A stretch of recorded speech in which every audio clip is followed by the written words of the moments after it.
Yeah, today we're going to do HEL or HEL or HEL or whatever you're gonna call it, stainless steel brake lines on this Africa Twin, and I think it's actually pretty easy as far as I can tell. For sure the front, very easy, so stay tuned.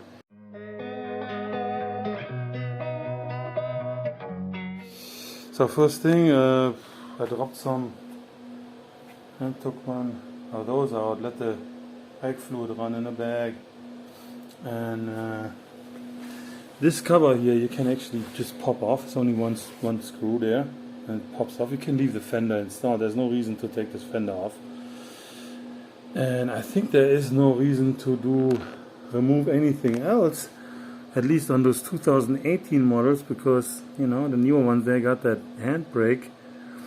Here you just remove this one, and then you can access the block. There's plenty of room. I mean, I can go in here with my hand and, you know, take those bolts. I actually in fact already loosened up those flange nuts there, and they are, you know, you're supposed to not even tie them up so much, so they come loose pretty easy.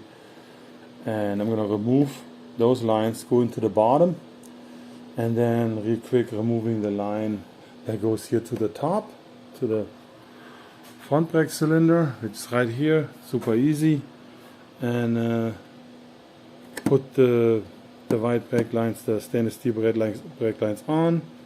I don't think I need to remove anything to do that. And then we go and see how the back works. I don't know yet. Okay, finished the first section. Basically the front. Yeah, actually they put, you know, you have to double check that T section here, that divider, and make sure that, oh, hold on, let me turn this. Okay, better. So make sure that they actually have the hoses going in the right direction. I had to swap them around. I guess, I mean, they just like, you know, fiddle them together, and you just have to pay attention to that. Also, I don't know about those grommets here. They give you those, they really work nice. I like them. Those grommets here, if you use the original clamps, you know, I think initially, whatever, they're also meant to work with this. They went over the old hose, but if you put them around here, of course you need to grab the small one. Well, anyway, if you close it, I mean, see, if you close, it's gonna pop open. There's no way. It's way too tight. So, yeah, I use them. They give you 6 of those. Works fine. I have 2 here and 1 up there somewhere. Sorry, here. So there's basically no binding or anything like that. You just gotta use here the original holder again, and with the rubber that fits all fine. Basically very easy. I didn't remove anything. Literally nothing. I just no, you know, no fairing. No, I didn't even remove that plate. That would maybe help a little bit, but you can stick your hands in there. And well, I fumble on cars all day. I'm a mechanic, so used to way worse situations. Anyway, so that's the front. The rear, I don't know. Maybe I do today. I know I'm getting hungry. But yeah. Also, I think it's about time for those guys. They don't look good. I think those are the first ones. The bike has 34,000 miles now, and I might change them out. Got new pads here, but let's see. Do the back first. Yeah, the rear is not as easy as the front, tell you that. But also no lifting of tank. Basically took the bench off, to put the plastic piece out of the way, removed actually this side piece just to get a little better view. Was planning to remove this plastic here too, but then just decided, oh no, too much of a pain. I'd rather fiddle the lines through here. They go through here, and you gotta have a little pick tool and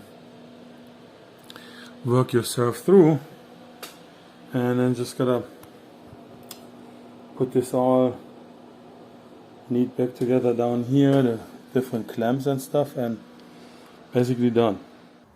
Alright, everything is back together.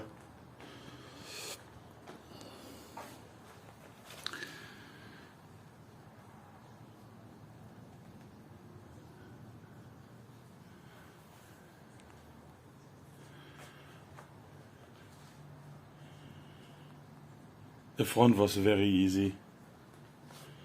The rear, a little harder, like I mentioned before. Under the seat, quite a bit of fiddling. Here through the, you gotta basically go through here. You don't really, well, you can remove this panel here. It definitely helps. Move that reservoir out of the way, and you can get this done. You see here, it goes in here, over there. Anyway, if you're used to